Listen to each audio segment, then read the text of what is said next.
He would come down, he would do the rehearsal, he'd play all the parts. And the first thing we were doing, and he said, play it like that, kid.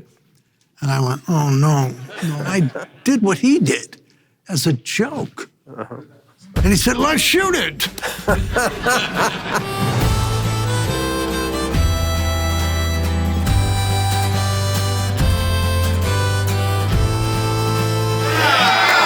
I'm Rob Word. Welcome to A Word on Westerns. Today we have Robert F. Lyons, who's going to join us, who made a lot of terrific films. He was a really bad guy in Shootout with Gregory Peck, and we're going to find out how bad he was. He was good at being bad. That's what I mean to say, okay? All right, let's have Robert F. Lyons. Come on in, Bobby. Welcome. Thank you. Please have a seat. Oh, I've been doing a lot of research lately, and everybody says, oh, my God, Bobby Lyons is coming. I took acting classes with him. Oh, God. They're here. Well, your first Western, though, let's talk about your Westerns, was The Loner, Rod Serling's series with Lloyd Bridges. You were a Gunsel in that, I believe. I've been out here just 2 weeks from New York. And New York actors were at a premium then for some reason. And I walked in to audition, and they said, you're from New York, you got the job. It's the truth. And, I'm from Florida, no wonder I had trouble. Well, the only thing is, I told a fib. They said, do you ride? I said, yeah, sure. You know. In a car, you thought, a car, right? Yeah, a lot of taxis, you know what I mean? And it's a true story. When we got on the set, they gave me a horse. I was talking here to Robert. It was 17 hands. Yeah, this is a beast. I scattered a crew. I mean, they ran. And he said, yeah, you know, they got upset. And Lloyd actually came to my rescue and said, listen, we put up with your stuff, you put up with it. But what happened is they took the horse away from me and gave me a ladder to sit on. And I thought it was a punishment. Oh, you can't go too far on a ladder. And I find out later on that you use a ladder in Westerns a lot when you're on a horse because then it's not moving around. But I thought my very first thing is a Western. Did that embarrass you, thinking like, that they did this just for me? Yeah. Yeah, because suddenly I'm on a ladder, and I told him, don't worry, the ladder won't scatter you like the horse did. I mean, the horse was a powerful horse. And, but I had a lot of friends out here who were doing Westerns, and there were so many Westerns on TV at the time. You did a bunch of them, too, because that's what was popular at the time. You did An Iron Horse with Dale Robertson. Yes, that was at Screen Gems. I was on a contract there. And that was, it only went one season. And there were 6 of us that were under contract there. They were trying to get a new stable going. And I was only there 6 months. Coming from New York and then landing that job quickly on the Loner, did you have an agent when you arrived, or did you find one once you got here? No, I was with William Morris in New York. They picked me up from a play. They had seen me in. And they wanted me to come out here. And I had a friend who did a couple of Westerns, Mark Slade, who... HIGH CHAPARRAL, he was yeah, blue. I went to school with him. And we worked together in New York at the 21 Club. We were hat check boys. And so we were good friends, and we were roommates for a while. And he had a certain influence to come out here. And he told me this and that, and we got together with horseback riding so that I wasn't such an idiot on You a rode horse. on ladders with blue? Yeah, I did, yeah. These boots came from and giddy up ladder, you know. I mean. You did one of the best series ever on TV with one of the best directors. Robert Totten directed you on a Gunsmoke. How did you hook up with Bob Totten? Oh, wow. I was going out for auditions, and he was terrific. He really looked at you and go, I know you're good, not this role. What do you got to do to get a part? You know? So then I would see Totten again, and he'd say, hi, I know who you are. And an audition, and he would go, you'd read with him. And he went, not this one. Okay, at least he's telling you right now, not this one. And then I was up for Gunsmoke, and I really worked hard on the script. And when I came in, he said, Lyons, you don't get this one, we ought to both quit. He said, it was Pam Pelaframi, is that how you pronounce it? Yeah, she was the casting director at the time, wonderful person. And I auditioned right on the floor because it was something about washing clothes in a brook. And I was showing, hey, I know how to do this stuff. You know, I'm at the actor's studio, man, you know, which is true. You go back to the studio, you have a wardrobe call. Oops. So I was thrilled, you know, go back. I'm finally getting, and the part was my first big role on television. That had Carol O'Connor and Victor French in that episode? Yes, yes. What was Victor like? Victor was a strong actor. He was into it. I mean, he was into it right from the start. The show opened, we had to swim across a lake because we were going AWOL.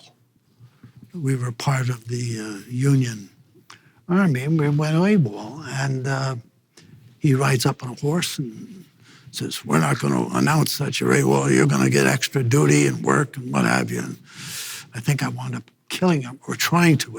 I think you guys killed him, yes. Did he die? Killed, yep. I'm sorry, Vic. It was that kind of show. That's what happened. And then, yeah, I know I got shot on it.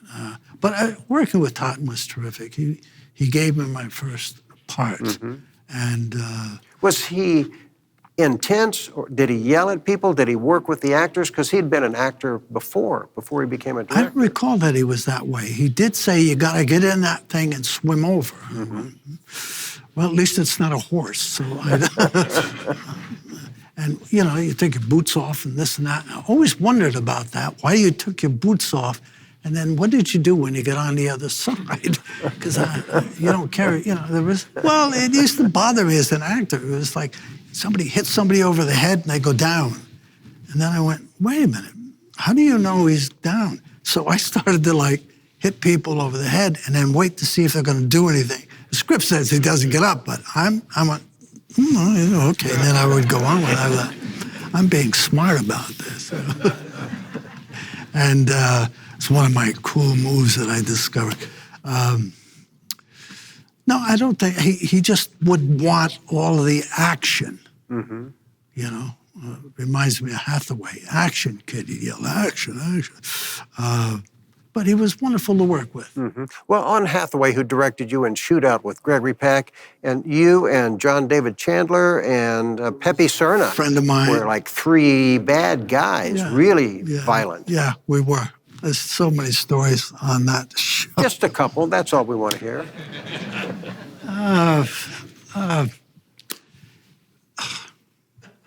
A couple, that's hard. Or make it 5, okay? Should we hit 5? No. It's just which ones. You know, there's some juicy ones. And it's like, juicy one's good. Yeah. No, because I didn't understand him. This was filmed in 1970, and he was already old school. He was coming off of True Grit. Okay, well, he said to me when I went in, he said, do you know who Richard Widmark is, kid? I said, yeah, I do. He said, I discovered him. I said, okay. He said, you remind me of him. That's a good thing. I said, yeah. It wasn't Shirley Temple. I'm glad it was that. So, or Arnold Stang, I don't know. Something like that. I could have been, you know. So I was happy that that occurred. But I didn't understand him on the set. He would just yell, energy, kid, energy. You know, he sounded a little like W.C. Fields, too, which I couldn't get over the fact that he had that sense in his voice. And he would come down, he would do the rehearsal, and he'd play all the parts on the first thing we were doing. And he said, play it like that, kid. And I went, oh, no. Did he do that with Peck also? No, he he did that, and then Peck said, "Do you mind if we get a rehearsal, Hank?" And he said, "Oh, you want a rehearsal? Okay." So we did it, and I did what he did as a joke. And he said, "Let's shoot it." I thought, no. I said to Peck, who insisted you call him Greg, and I said to him, "Is he kidding?" He said, "No, Bob, he's not kidding." And that wonderful voice of his, "No, Bob, he's not kidding." And I went, "Oh, Jesus." I went, "Oh, no. I didn't know how to do his style of acting because he didn't tell me. He would yell energy, but that's not a move. Did he want me to move around? He'd just yell energy." And so I thought maybe he didn't hear me. So I started talking louder. So each shot, it got louder and to the point where I didn't believe myself anymore. Except for the scenes where we had to be angry and upset. Then there's a couple scenes in the film that I like. Other than that, there's some funny things that happen. There was a scene with Peck where the camera's between us, and I had to slap him. Just that wonderful voice, "Bob, I'm going to take the slap." And I said, "Okay." So we moved. He moved on the rehearsal and everything. And I don't know who got off the mark. When Hathaway yelled action, one of us was off the mark, most likely me. I come up and I hit him in the side of the head so hard. That beautiful hair did a loop. He stayed in the scene and he played, and I went, "Oh my God, I just punched Gregory Peck in the head." And he yells, "Cut! Great, kid, great," Hathaway yells. And Peck actually moved a little. He said, "The kid got me. And I went, "Oh, Jesus." And his entourage grabbed him and took him off, and they're looking at me like, "You punched him," and I'm going, "Oh, no." So an hour went by, and I went over and knocked on his trailer, and he opened the door. He said, "Hi, Bob." I said, "What can I say?" He said, "Oh, don't worry about it." I said, "No, you got to see it from my point of view. I punched Gregory Peck in the head." And he laughed, and he sat down. He told me stories where it had happened before, and he had a certain word for Hathaway I won't repeat here. He was not upset with me. He was a total professional. And he understood that certain accidents happen. I mean, I've gotten whacked. Boy, I've almost, somebody had me by the neck, and I think I did, and I started to go, he's supposed to be holding me back, but come on, I'm starting to feel dizzy and seeing stars. So stuff But like that film was happen. loaded with great veteran actors, Paul Fix and Jeff Corey, Arthur Honeycutt, all of them. Yes, I worked with Corey twice. He was wonderful. I had worked with him before, and he was terrific. I had to shoot him. There was just one more funny story. It was like, he's in an old kind of wheelchair. And Hathaway said, "You got to draw him and shoot, kid. And don't worry about it. We can make it go faster." And I said, "Wait a minute. In those days, you could have real guns and you could take them from the studio and practice." And I was practicing and practicing. And also, he liked full loads in the guns because they were so loud. And now we're inside on a soundstage at Universal. And he's in a hallway they'd built, and I got to shoot him. He's drawn, and I shot him. But Hathaway had the grips. They wired his wheelchair so it would just move a little. Very clever, when I shoot him. So, except the grips pulled it, and the wheelchair, and it was just, and to hear Hathaway, "Don't do that," screaming at these guys. So I just there were mistakes like that from time to time. I thought if they put it in, it would have been the funniest movie in the world to just see this thing. You should have opened the door and let the wheelchair go down a hill or something with Jeff. It was so ridiculous. It was just funny. Ridiculous to the point where at the end, he's shooting stuff off my head. And an apple was okay, except it exploded, and I got very upset and said, "I'm not doing that anymore." And then he stood there, and they put apples and glasses on his head. And he said, "Watch, kid." And he always had a cigar. and they would blow stuff to convince me to come back in. I'm saying, no. Took a while before I was going to go back in and do that. But the last one is they put a bullet on your head. Now, that is just silly. I'm sorry, a bullet is not going to stand up on your head. And if they hit it, it's going to explode? Explode, that was the whole point. But it looks silly, and it doesn't, you can't balance a bullet on your head. I'm thinking the writer, because that's how he shoots me at the end. But there were a lot of Westerns on during that era, and you seem to have done quite a few of them. Yeah, I did. The Outcast with Don Murray. Yes. Another good one. Yeah, that was fun to work on. What made it fun? I think at that time, because I was still learning some things, and it was just the fun of working with name actors. I liked his work, and I had seen him, and I don't recall talking to him much or what have you. I always gave people their time to let them. You joined your good friend Jesse Vint in Black Oak Conspiracy, which turned into a really successful movie that played drive-ins for months, it seems like. Okay, I hadn't quite thought of it as a film like that. Jesse's over there. We had been friends for a long time. We were at the studio for a while together. And, he produced and wrote this thing and starred in it. And would I do this part? He actually did a thing for me, I think, prior to it, was that I shot a little short film, a Civil War film, up in Oregon. And then when we came down here, we had to do voiceovers. You remember that? Yeah. And Jesse did a voice for me of this rough sergeant. And I actually made a 12-minute short 16mm film and sold it and made my money back. Oh, good. Yeah, I thought that was pretty good for 12 minutes. Have you done much directing? Not a lot. I did do a feature called Dreamers, but the producer took off with the film and the money. I don't know what happened with it. It happens in this town. I did. He absolutely took off. He owes me money. And, like producers do sometimes. I know, but I helped him rewrite this thing. He said, would you direct it? I said, no, it's not a script. It's not a story. He said, what do you mean? I said, it's just not. He said, well, there's another Western that was short-lived that nobody seems to be able to locate episodes from, and it starred Clint Walker.